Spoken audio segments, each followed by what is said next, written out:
जो विषय है अच्छे दिन जरूर आएंगे, तो इस विषय में हम बहुत सुंदर एक यात्रा करेंगे। वैसे मैं आपको सच बताऊं, मुझे है ना भाषण करना नहीं आता है। मेरे को बचपन से वासना और अनुभूति में जीना अच्छा लगता है। तो मैं आप सबके सामने आज भाषण नहीं करूंगी, कुछ वासना कुछ अनुभूति करेंगे। देखिए कि हम सभी चाहते हैं अच्छे दिन जरूर आएंगे।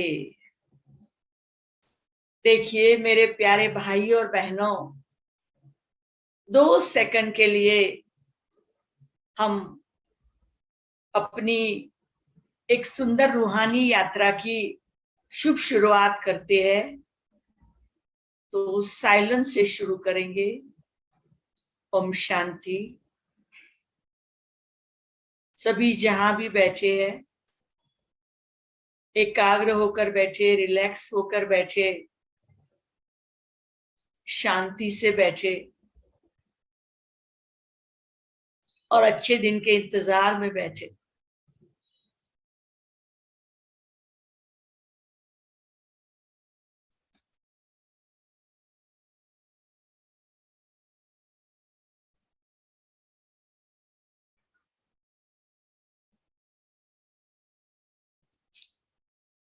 ओम शांति।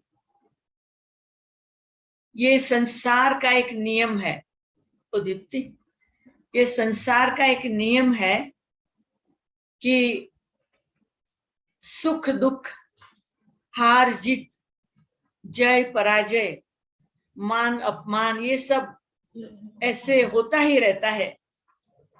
तो आप देखिए कि 2019 के दिसंबर तक ये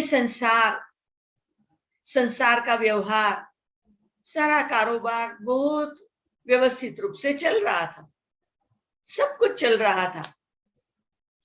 2019 से हम फिर धीरे धीरे देखो 2020 में आए तो एक नई बात आ गई, एक भयानक बात आ गई, एक देश से दूसरे से तीसरे से चौथे से, और पता नहीं चला ये कहां से क्या कैसे हो रहा है, फास्ट आता गया और सारी दुनिया भर में फैलकर कोरोना वायरस ने देखो सबको स्थगित कर दिया, लॉकडाउन में बिठा दिया, ट्रैवलिंग बंद करा दी, बच्चों का स्कूल जाना, सबका ऑफिस जाना, घर से बाहर निकलना, सारी बातों में कितना चेंज आ गया। अभी ये जो सब कुछ हुआ, 1 मास नहीं, 2 मास नहीं, 4 मास नहीं, 6 मास नहीं, 8 मास नहीं, 10 मास नहीं, अभी तो 1 साल भी पूरा हो गया और ऊपर और 3 मास हो गए। तो देखो 15 मास से ये बात चलती आ रही है। तो लोगों की धीरज कम हो गई है, लोगों में फियर बैठ गई है, चिंता बैठ गई है। सारे विश्व में से लाखों लोग मर गए हैं, सबके कोई ना कोई रिलेटिव चले गए हैं, तो सबको उस बात का शोक नेचुरल होगा, दुख होगा, चिंता होगी, फिर क्या होगा। तो ऐसे वातावरण के अंदर सभी का यही सोच चलता है, पता नहीं अभी ये कोरोना कितना समय चलेगा, नॉर्मल दुनिया कब होगी। तो ये तो एक ह्यूमन बीइंग का नॉर्मल नेचुरल स्वभाव है, कोई बात नहीं। उसमें भी हम कर गए, अभी हम 2020 भी पास कर गए, 2021 में आ गए हैं। जब अभी इसमें आ गए हैं ना, तो अभी हम क्या करें? अभी हम अपना सोच बदले, संकल्प बदले। जो सोच बहुत होता है ना, उसमें पावर नहीं होता। बहुत सोच को इकट्ठा करके एक संकल्प करते हैं तो उसको संकल्प शक्ति कहा जाता है। तो मेरे को अनुभव है, मैं आपको अनुभव से सुना रही हूं कि मैं बहुत छोटी थी और हमारे घर में पढ़ने लिए कोई टेबल चेयर नहीं था, हम फ्लोर पे बैठ के भाई बहनें पढ़ते थे। लाइट नहीं थी, हम वो लालटीन लगा के 3 सब गोल में बैठ के पढ़ते थे। परंतु वो करते हुए अंदर में ये संकल्प रहता था कि मुझे स्कूल में चाहे कितने भी मेरे क्लास में स्टूडेंट हो, मुझे नंबर 1 लेना है। आप मानो न मानो, मैं स्कूल में दाखिल हुई तब से मेरी एमए तक की पढ़ाई पूरी हुई। कभी मैंने अपनी एजुकेशन की सारी कैरियर में सेकंड नंबर नहीं लिया, नंबर 1 और नंबर 1। क्यों?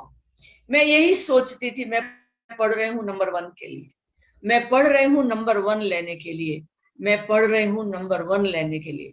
तो जो सोच था ने, वो सोच का रिजल्ट वैसे ही आता था, मेरा आ ही जाता था। तो ऐसे नहीं कि आएगा, बस नंबर वन की धुन।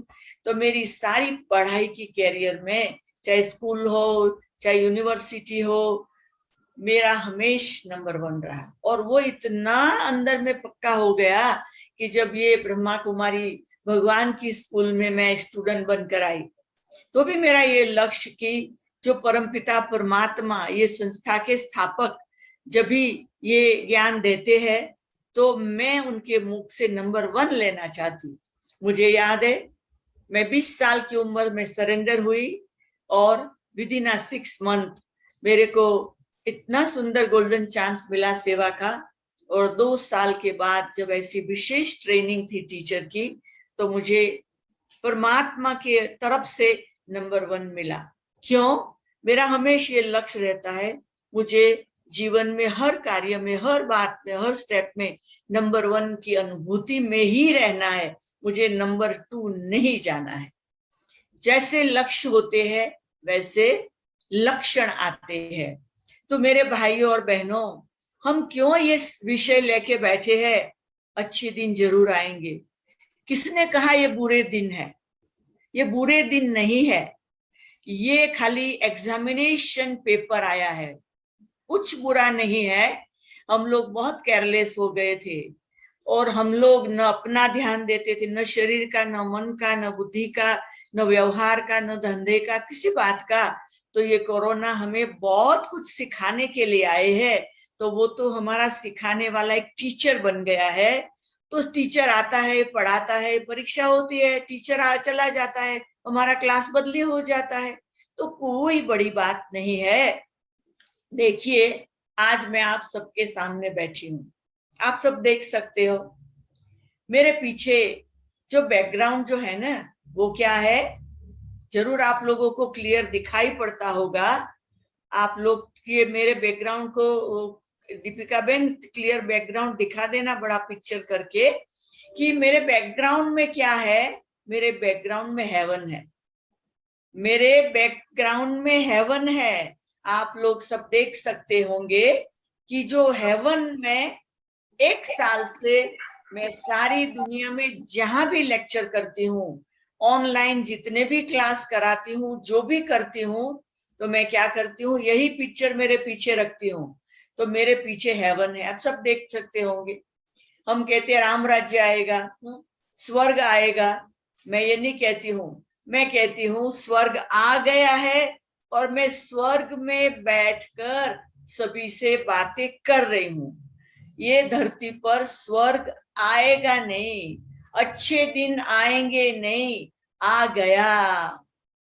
जब हम ये सोचना शुरू करेंगे तो हमारा सोच धीरे धीरे धीरे पावरफुल संकल्प शक्ति बन जाएगा और ये सारा विश्व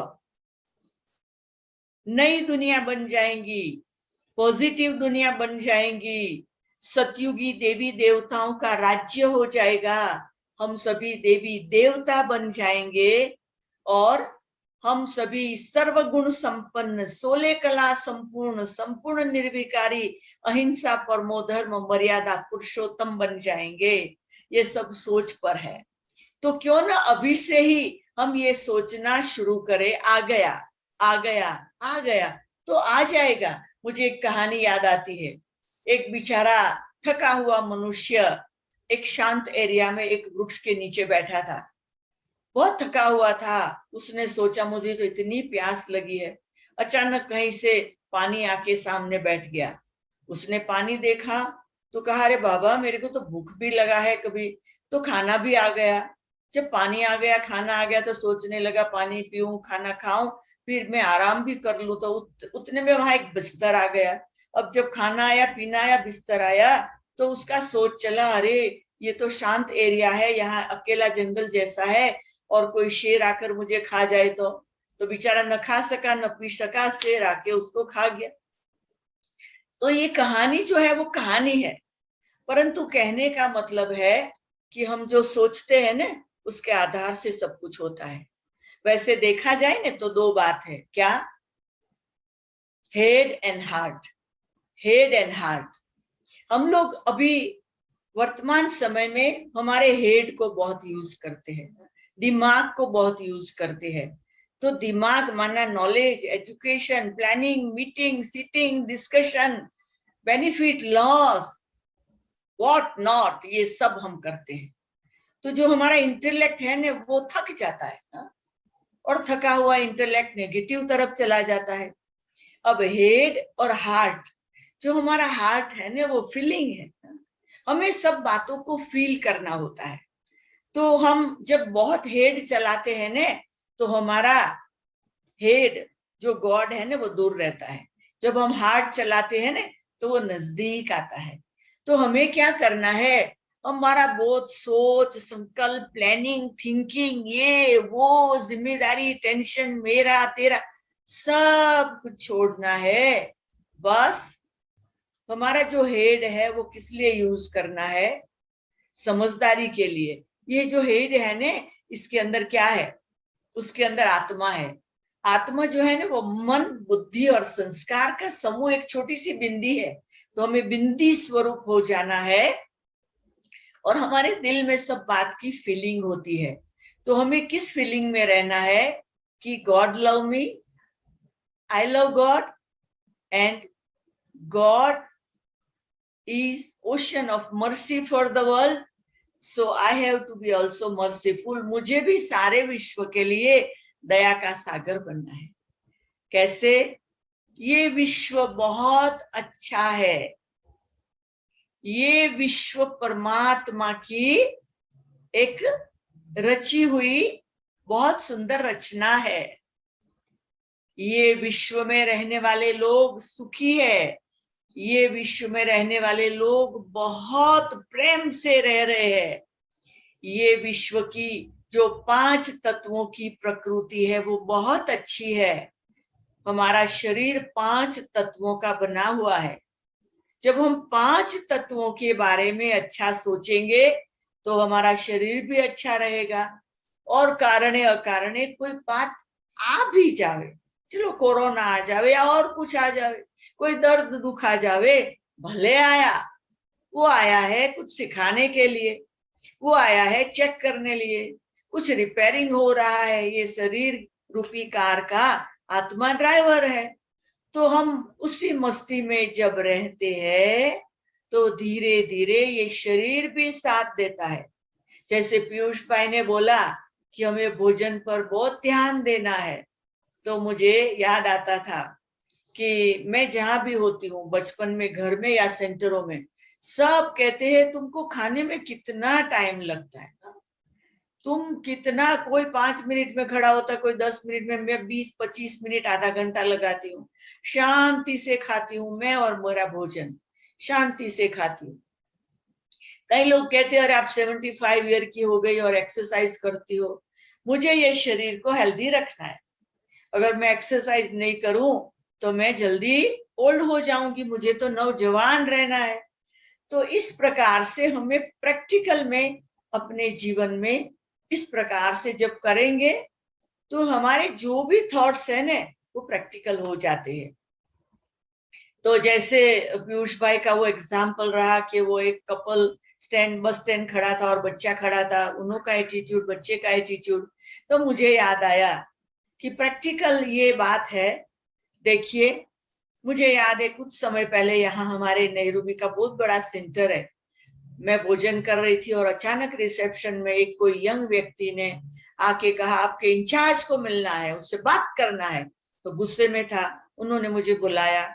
मैं रिसेप्शन में आके शांति से कहा भाई बोलो क्या काम है? बोला आपसे बात करनी है, बैठो। तो मैं उसको सिटिंग रूम में बैठी, सिटिंग रूम में लेकर जब बैठी तो मैंने कहा क्या काम है?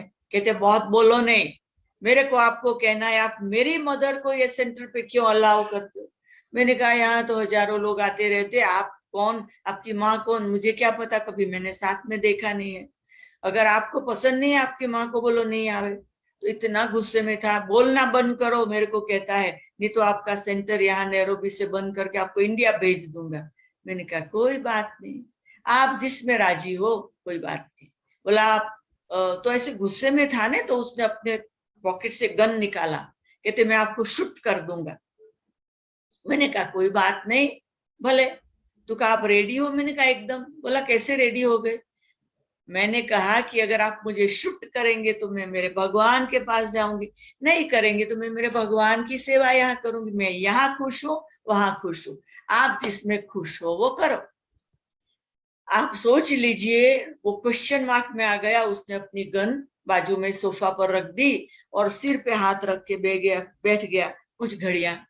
फिर कहता है सॉरी, मैं घर में मेरी माँ पर बहुत गुस्से में था, पर मुझे चांस नहीं मिला गुस्सा करने का, तो मैं उसकी संस्था में आ गया, तो आप पर गुस्सा किया। मैंने कहा वो घर में माँ है, ये स्पिरिचुअल माँ है, कोई बात नहीं, आपका गुस्सा तो निकल गया, पर इसी गुस्से के वाइब्रेशन में आप अपने काम पे नहीं जाओ, शांति से बैठो, पानी पियो, कुछ खाओ, फिर शांत होके जाओ। उसको पानी दिया, बिस्किट दिया, सब। तो इतना वातावरण बदली हो गया। क्यों? वो गुस्से में था, वो गन भी निकाल रहा था, गन से शूट करने को तैयारी की, लेकिन मैंने कहा ठीक है। तो जो मेरा उनके सामने शांति भरा, प्यार भरा वो व्यवहार था, उसने उस व्यक्ति को बदली कर दिया। और जाते समय कहता है कि ये मेरा फोन नंबर ले लो, जब भी आपको कोई भी प्रॉब्लम आ जाए तो आप मुझे फोन करना, मैं आपको आके मदद करूंगा। मैं पुलिस डिपार्टमेंट में काम करता हूँ। आप देख लीजिए कि ये दुनिया के अंदर भी चाहे कोई भी बात आ जाए, हमें उसमें अपना एटीट्यूड पॉजिटिव रखना है। देखो लोगों के बीच में रहते हम कितना भी केयर करें, अभी पता नहीं ना, हमें पता है कि मैं मार्च महीने में इंडिया गई, अप्रैल 1 को नैरोबी आई, और आने के बाद एक ही वीक में हम लोग घर में 27 लोग हैं, उसमें से हमने सब ने जब टेस्ट कराया कोविड का, तो हम 8 लोगों को पॉजिटिव आया, उसमें मैं भी। अब हमको क्वारंटाइन होना है, अब हो गए। ये सोच नहीं चला मुझे क्यों आया। मैंने नक्की किया वो ये कोरोना जो है ना सारे विश्व को परेशान करती, चलो मैं उससे बात करूं। तो मैंने कहा 14 दिन तू मेरे पास गेस्ट बन के आई है, चलो तुमको जो मजा करना है कर लो, लेकिन अभी आप इस विश्व से जाओ। आपने दुनिया को बहुत अच्छा लेसन पढ़ा दिया, बहुत अच्छा काम कर लिया, अभी आपका टाइम पूरा हो रहा है, आप जाओ। तो ऐसे ऐसे मैं 14 दिन मैंने बाबा को बोला, बाबा अब तक तो आपसे रूरेहान करती थी, अभी ये कोरोना से रूरेहान करती हूँ, और उसको मैं प्यार से समझाती हूँ कि अभी ये विश्व में आप आई हो, अभी आराम से चली जाओ। तो मैंने उस बात को पॉजिटिव लेकर, और कैसे भी मेरे को तकलीफ होती थी, खांसी होती थी, बुखार होता था, बहुत कुछ होता था, डायरिया हो जाता, बहुत कुछ होता था, और एकदम होता था कि अरे भगवान को क्या याद करूं, सारा दिन ये दवाई लेनी है, वो दवाई लेनी है, खांसी आती थी, और घड़ी घड़ी बुखार चेक करना है, घड़ी घड़ी ऑक्सीजन का लेवल चेक करना है, घड़ी घड़ी वो नाश लेना है, और घड़ी घड़ी वो नमक का कुल्ला करना है, बहुत कुछ था। लेकिन वो सब बात के बीच में मैंने ये समझ लिया कि मेरे पास आई है ये बीमारी समझने के लिए कि विश्व की आत्माएं जो इससे पास हो रही है वो कौन सी बात से पास होते होंगे। तो अगर ऐसे उनका न्यूज सुनती रहूं, मुझे क्या पता चले। अभी मैंने प्रैक्टिकल अनुभव किया कि ये बीमारी आती है तो क्या क्या करती है। तो कहने का मतलब है कि कुछ भी हो जाए, हमें अभी वर्तमान समय, ये वर्तमान समय जो दुनिया में यहाँ वहां के न्यूज है ना, उसमें बहुत नहीं जाना। मैं आपको बताऊं, मैं कभी न्यूज़पेपर नहीं देखती, मैं कभी टीवी नहीं खोलती, मैं कभी मोबाइल में वर्ल्ड के कोई न्यूज नहीं देखती। चलते फिरते कोई एक दो शब्द कह देते तो चलो ठीक है, अच्छा है, चलो योगदान दो। तो मैं कोई भी न्यूज में नहीं जाती हूँ, क्योंकि मुझे वो न्यूज कॉन्शियस नहीं होना है। मुझे तो ये मेरे पीछे जो स्वर्ग है ना, वो स्वर्ग कॉन्शियस होके ये सारी दुनिया में स्वर्ग लाना है। तो ये श्रेष्ठ संकल्प रहता है।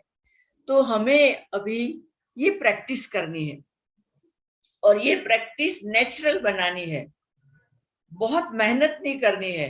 रात को सोते समय कैसी भी सिचुएशन में हम परमात्मा की गोद में सो रहे हैं और एक प्रिंस की तरह, एक प्रिंसेस की तरह सो रहे हैं। इस प्रकार से उस नशे में सो जाना है और सब बातों को छोड़ना है।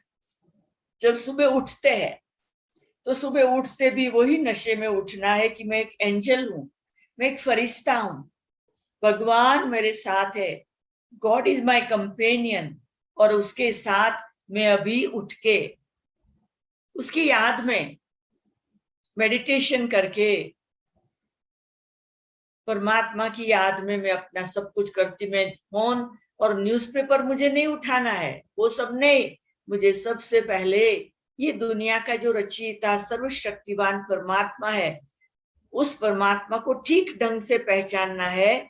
मैं एक छोटी बिंदी आत्मा हूं, शरीर का पिता अलग है, आत्मा का पिता परम पिता परमात्मा एक ज्योति बिंदु शिव है और वो ये आकाश तत्व से ऊपर परलोक में रहता है, निराकार है। और उस निराकार पिता से मुझे संबंध जोड़ना है। भले मैं ये आंखों से नहीं देख सकूं, कोई बात नहीं, परंतु दिल तो जानता है कि भगवान की एक पावरफुल शक्ति है। और हमारा मन बुद्धि संस्कार भी ये समझ सकता है कि अगर हम छोटी बिंदी है तो हमारा पिता भी निराकार है। और ये निराकार पिता जो है वो 33 करोड़ देवताओं का पिता है। ये निराकार पिता सारे विश्व की आत्माओं का पिता है। ये विश्व का आधार मूर्त है। वो कभी जन्म नहीं लेता, वो जन्म मरण रहित है और वो अजन्मा अभोक्ता है और वो साक्षी दृष्टा बन के ये सृष्टि का संचार करता है। तो ऐसे पिता के साथ जब हमारा संबंध होगा तो जैसे वो सुख दुख से न्यारा है, वो एकदम साक्षी दृष्टा है, ऐसे ये दुनिया में रहते हुए, कलयुग की दुनिया में रहते हुए ऑब्जर्वर बन के हम एक नशे में रहेंगे कि मैं एक रिस्पॉन्सिबल आत्मा हूँ, जिम्मेदार आत्मा हूँ। ये सृष्टि पर स्वर्ग लाने की मेरी जिम्मेदारी है। ये कलयुग की दुनिया खत्म हो रही है। कैसे? एटॉमिक वॉर होगी, धरती कंप होगा, आंधी तूफान होंगे, फ्लड्स होंगे, बड़ी बड़ी आग लगेगी, सब कुछ होगा और हर एक देश को एक दूसरे के साथ लड़ेंगे, खूनी नाव खेल होगा, ये सब होगा। भले हो, डरने की जरूरत नहीं। स्वर्ग लाने के पहले ये सब प्रोसीजर से पास होना है। उसकी जैसे ये कोरोना ने शुरुआत की है, हम सबको अलर्ट करने के लिए। समय आएगा हमें भले कितना भी पैसा दो, पानी नहीं मिलेगा। समय आएगा अच्छा खाना नहीं मिलेगा।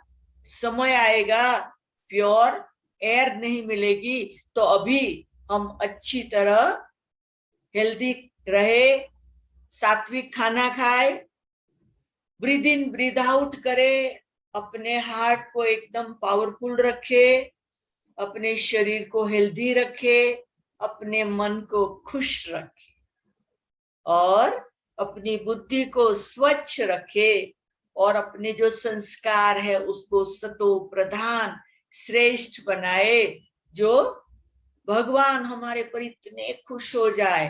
कहते हैं अरे बंदे तू कर ऐसा। कैसा? जो खुद खुदा तुझसे पूछे क्या लिखूं तेरे तकदीर में। विधाता भी नहीं, भगवान खुद। तो ऐसी कहावत है कि अरे बंदे तू कर ऐसा, तू काम ऐसा कर दुनिया में कि भगवान खुश होके तुम्हें पूछे बोल बेटा तेरे को क्या चाहिए। तो हमें अभी कोई को खुश करने की जरूरत नहीं है। खुश रहना और भगवान को याद करके भगवान को खुश करना। जब हम भगवान को खुश करना सीख जाएंगे तो हमारी खुशी से ऐसी लहर फैलेगी, जैसे कोरोना की लहर फैली, ऐसे हमारी खुशी की लहर फैलेगी। एक से शुरू होके हमारी खुशी की लहर सारे विश्व तक जाएगी। मुझे गीत की एक लाइन अच्छी लगती है, मुस्कुराए जा, मुस्कुराए जा, मुस्कुराए जा, तेरी जिंदगी में यूं तो कहीं दर्द आएंगे, अगर मुस्कुराएगा तो दर्द भाग जाएंगे। तो अभी हमारा काम क्या है? परमात्मा को याद करना, मुस्कुराते रहना, खुशी को सदा साथ रखना, भगवान को हमारा कंपेनियन बनाना, और बहुत बहुत बहुत खुशी से हमें आगे बढ़ना है। तो मेरे प्यारे मीठे भाइयों और बहनों, बस मैं यही कहना चाहती हूँ, खुश रहो, राजी रहो, और यही सोचो ये दुनिया में स्वर्ग आ गया तो जल्दी अच्छे दिन आ ही जाएंगे। ओम शांति, ओम शांति, ओम शांति।